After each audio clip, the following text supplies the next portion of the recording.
Good morning, students. Today we are going to start the new chapter, chapter number 2, the flower. We have already studied about different parts of plant body such as roots, leaves, flowers, buds and fruits in chapter number 1. Now we will study more about the flower, the most attractive and beautiful part of the plant.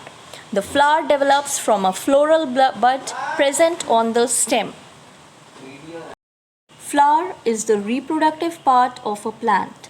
It may or may not be attached to the stem by means of a long stalk called pedicel.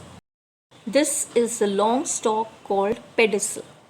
The tip of pedicel is slightly flattened and is called thalamus. All the other parts of a flower arise from the thalamus. A typical flower has four main parts: calyx, corolla, androecium and gynoecium. All the four main parts of a flower are arranged in four whorls.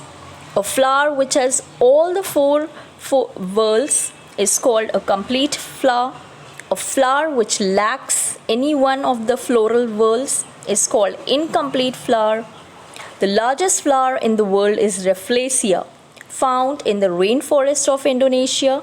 It can grow 3 feet long. Now we will start about different parts of the plants in detail. First, calyx. It is the outermost first whorl of a flower. It is usually green in color. It consists of green leaf-like structures called sepals. The sepals enclose and protect the flower in the bud stage. Corolla. It is the second inner whorl of the flower. It consists of brightly colored, large and scented structure called petals. They protect the other essential whorls of a flower and help in pollination. Androecium is the third whorl of a flower. It is the male reproductive part of a flower. It consists of filament-like structures called stamen. The number of stamens in different flowers may vary from a few to more. Every stamen has two main parts: a thin, narrow stalk called filament which supports the anther, and a small, bilobed structure called anther. The anther bears yellow, powdery substance called pollen grain. The pollen grains take part in reproduction of flowers. Gynoecium forms the fourth innermost whorl of a flower. It is the female reproductive part of a flower. It is composed of one or more carpel or pistil. Each carpel or pistil is composed of stigma, style and ovary. Stigma is the sticky disc-like terminal part of the ovary on which the pollen grains land. Style is a long, narrow thread-like tube extending from the ovary. It holds the stigma. Ovary is the swollen part which contains small, round-shaped egg called ovules. Now let's study about the functions of different parts of the flower. Sepals. Sepals protect the inner parts of a flower at its bud stage. Petals. Petals protect the essential whorls of a flower and attract butterflies, bees and insects for pollination. They may also secrete scent and nectar. Stigma. It has a sticky substance for trapping. Style. Style holds the stigma high to catch the pollen grains. It varies in length. Ovary. It protects the ovule and grows into the fruit. Ovule. The ovules develop into seeds. Filament. It holds the anther high up. Anther. It contains pollen grains. Based on the presence and absence of male or female reproductive parts, flowers are mainly of two types: bisexual flower which possess both the male part, that is androecium, and the female part, that is gynoecium. Rose and hibiscus are the examples of bisexual flowers. Unisexual flowers which possess either the male part, that is androecium, or female part, that is gynoecium. Papaya flower is an example of unisexual flower.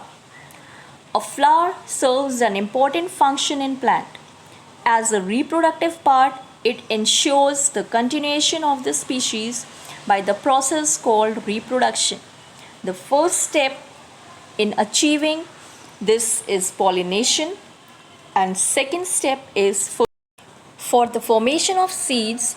The pollen grains produced in the anther must be transferred to the stigma of the pistil.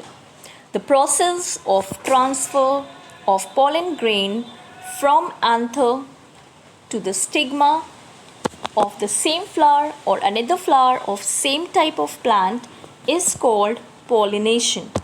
It occurs naturally or by means of some external agents such as wind, water, and insects. A pollinator is a living organism or an animal that helps in pollination. These animals may not be aware that they are helping in pollination. They visit the plant attracted by its smell, sugary nectar, and color. Animals that help plants in pollination include insects such as bees, butterflies, moths, beetles, and certain other animals such as birds and bats. Usually, insects visit the plant to get the sweet nectar. For this, they sit on the base of the petals and rub themselves onto the stamens of the flower. The sticky pollen grains get attached to their body. When they move to another flower for food, some of the pollens fall on the stigma of that flower, thus leading to pollination. There are two types of pollination: self-pollination and cross-pollination. Self-pollination: when the pollen grains from an anther of a flower are transferred to the stigma of the same flower or another flower of the same plant is termed as self-pollination. The self-pollination occurs naturally. Cross-pollination: when the pollen grains are transferred from the anther of one flower to the stigma of another flower of the same type but different plant, then it is called cross-pollination. It occurs through external agents. What is inflorescence? An inflorescence is a group of or cluster of flowers on a branch of a plant. It refers to the arrangement of flowers on the floral axis or stalk. The flower arranged singly or in clusters on the floral stalk.